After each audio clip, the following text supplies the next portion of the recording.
let's start about the tour, okay? Because you are on the Cowboy Carter World Tour. Really?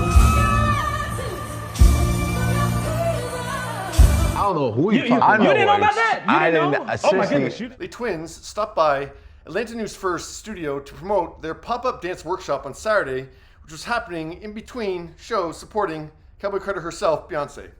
She's surprising us in a different way. Like, we always think that she might stay in one kind of high standing, like the way she always, you know, the statue, the level, but she keep coming up with some new things. And Beyonce introduced a new thing at the first Atlanta show, the gold Chardonnay to fly around the stadium for 16 carriages. But Larry's also noticed an uptick in Beyonce's dance moves too. Even surprising me how good she got when I thought that she did touch the best performance in Renaissance.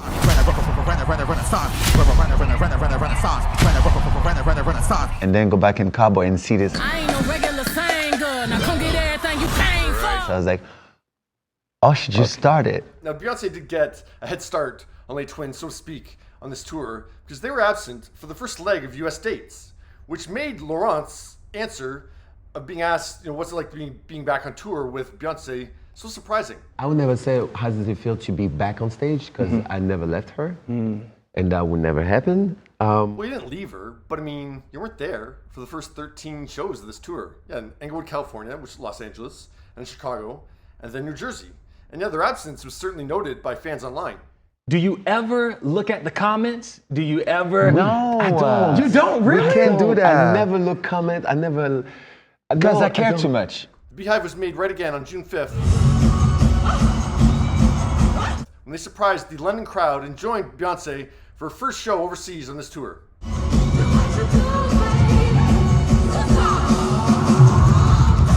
my God, my twins! Yeah, I said in that segment on that surprise appearance that we'll see if that was a one-off or yeah, they're part of the rest of the tour. And yeah, so they were there for the rest of the London shows, then they were there for the Paris shows, and I was really curious to see if they got on a plane and flew back to the States and were part of the first show in Houston.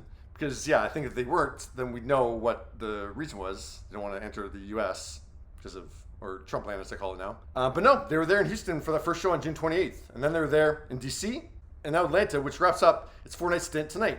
I love my life today because we're doing everything we love. At the same time, I can still just meet whoever and not get in trouble. Like, you know, like being overwhelmed by people just don't know how to react when I'm around. Yeah. They're all so respectful. After the Atlanta finale tonight, there's only 2 more shows, which will be in Vegas next week. And if the twins are part of those 2 shows, yeah, that'll be 18 out of the 31 shows they're part of. So yeah, more than half they're there.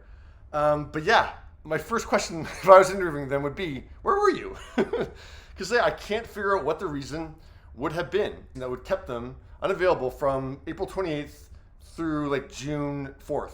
Maybe they're going through something personally that, you know, they opted out to be part of the first month of this tour.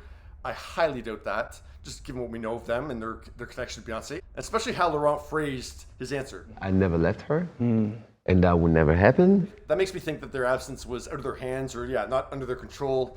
Yeah, it wasn't their decision. And this doesn't mean that there's like a scandal or there's something devious going on in that kind of way. It could be something really simple. Like it could have been something to do with their passports for sure. The other thing I was thinking that maybe Beyonce held off on their appearance to make it its own thing like it was in that first London show. Like she's made like little additions to the set list as the tour's gone on. And I don't think those are last minute additions. I think those are very much like decisions that are made to make each show a little bit unique, a little bit new for each city. So that could have been the thing, yeah, that she decided, you know, let's have them join in London to make it a big moment and they can be part of the rest of the tour. That's a possibility.